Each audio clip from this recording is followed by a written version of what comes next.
तो नमस्कार।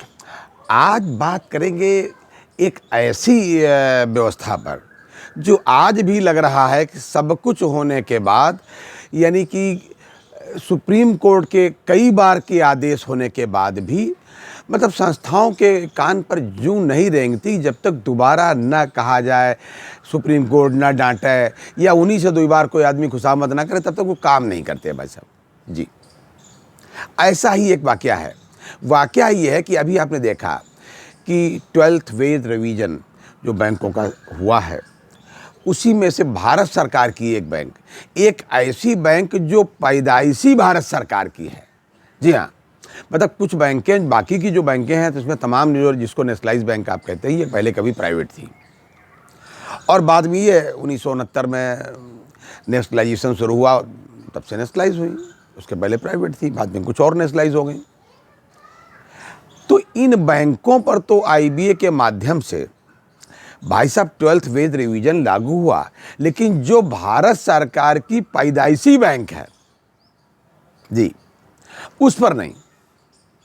जबकि उस बैंक के प्रतिनिधि ने जो आपका 12th वेज रिवीजन साइन हुआ है, जॉइंट नोट साइन हुआ है, इस पर हस्ताक्षर भी किए हैं एआईबीओसी के प्रतिनिधि होने के नाते। जी हाँ, तो उस बैंक का नाम है ग्रामीण बैंक, यानी कि रीजनल रूरल बैंक, क्षेत्रीय ग्रामीण बैंक। जी हाँ, ये भाई साहब आरआरबी एक्ट 1976 के तहत ये बनी थी। हालांकि आर्डिनेंस के तहत राष्ट्रपति की आर्डिनेंस के तहत 2 अक्टूबर 1975 को ही बन गई थी, यानी जब भी बनी तो भारत सरकार की बैंक थी वैसे। उसके बाद कालांतर में इनको सुप्रीम कोर्ट के आदेश से, एनआईटी अवार्ड के आदेश से भाई साहब इनको बराबर का दर्जा दे दिया गया और equal pay for equal work पर निर्णय देते हुए कोर्ट ने, न्यायालय ने इनको बराबरी का दर्जा दे दिया और इनको वही वेतनमान, वही सैलरी सब मिल गई जो नेशनलाइज बैंक या स्टेट बैंक के कर्मचारियों को मिलती थी। जब ये सब हो गया, सारी बैंकें बराबर हो गई, सारे सेटलमेंट, दूसरा, तीसरा, चौथा, छठा जो भी है, मतलब आप समझ लीजिए, सारे सेटलमेंट इन पर लागू हुए और हमेशा लागू होते हैं और इस बार भी लागू होंगे। लेकिन वो भाई साहब समय से इनका कोई काम हो ही नहीं सकता।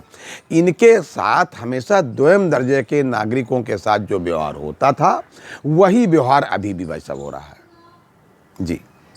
और इनकी बैंकों में जो अधिकारी आते हैं प्रवर्तक बैंक से, वो भी ऐसा व्यवहार इन लोगों के साथ करते हैं जैसे ब्रिटानिया ज़माने में, ब्रिटिश गवर्नमेंट के ज़माने में ये ईस्ट इंडिया कंपनी के जो वायसराय और ये सब लाट साहब लोग आते थे, वो आम नागरिक यानी हिंदुस्तानियों के साथ करते थे।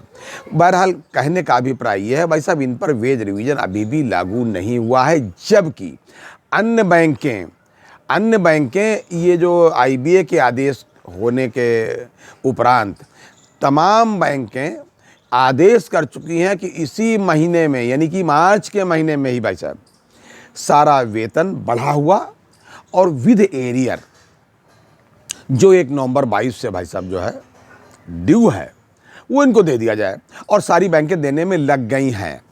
मैंने इसके पहले के वीडियो में आपको बताया कि 4 बैंकें, यानी कि Punjab national bank, bank of Baroda और केनरा बैंक वगैरह, ये 4 बैंकें पहले से मतलब अपना तैयारी कर चुकी थी। लेकिन मैं आपको एक चीज़ बताऊं, जहाँ जहाँ ये नहीं हो रहा था, उनके यूनियन के लोगों ने इसको एक्टिव किया। मैं आपको बताऊं कि ये इंडियन बैंक जो है, इंडियन बैंक में सैलरी जो है का डेट जो हुआ करती थी 20 तारीख थी, सैलरी की डेट 20 तारीख थी। तो वहाँ सोचा गया मैनेजमेंट ने कि अगले महीने पेमेंट करेंगे, लेकिन नहीं। इसके जो ऑल इंडिया प्रेसिडेंट हैं श्री रामनाथ शुक्ला जी, उन्होंने मैनेजमेंट से कहा कि नहीं, भारत सरकार ने जब इसको जल्दी किया है तो आपको भी इसे जल्दी करना चाहिए और आप इसे जल्दी करिए। बहरहाल तो श्री रामनाथ शुक्ला जी के कहने से, नेशनल प्रेसिडेंट के कहने से, बैंक ने अपनी जो सैलरी पेमेंट की जो डेट है वो 20 से बढ़ा करके 25 कर दी और अब 25 तारीख को वहाँ एरियर जो भी बनेगा जिसका और बढ़ा हुआ वेतन भाई सब मिलने जा रहा है। लेकिन ग्रामीण बैंकों का नहीं। ग्रामीण बैंक की तरफ से जिन लोगों ने साइन किया था उनमें हैं श्री सजन पाल जी, जो all India RRB officers federation के जनरल सेक्रेटरी हैं, राष्ट्रीय महामंत्री हैं, उन्होंने भी साइन किया। हम उनका साइन किया हुआ पहले ही से आपको प्रस्तुत कर चुके हैं 9 जॉइंट नोट पे जो उन्होंने साइन किया था। 8 तारीख को भाई साहब उन्होंने साइन किया था। दूसरी बात भाई साहब, उसी जब ये नहीं मिला उनको वेज रिवीजन, तब भाई साहब 13 तारीख को उन्होंने एक पत्र लिखा था डीएफएस को, सेक्रेटरी साहब को, वित्त सचिव महोदय को, कि साहब इसको आरआरबी पर लागू किया जाए क्योंकि ये नियमानुसार यही उचित है। और 14 तारीख को एक अन्य एसोसिएशन जो बेफी की है, जिसको अरेबिया कहा जाता है, all India RRB employees association, उसने भी पत्र लिखा इसी संदर्भ में। अब चूंकि अभी तक कुछ हुआ नहीं, तो कल 18 तारीख को जैसे वहाँ यूएफबीयू है, United forum of bank unions, यहाँ भी आरआरबी में भी जेएफबीयू है, joint forum of bank unions. तो इनकी 6 यूनियन ने मिलकर के एक पत्र, मैं यूनियन का पत्र भी डाला हूँ,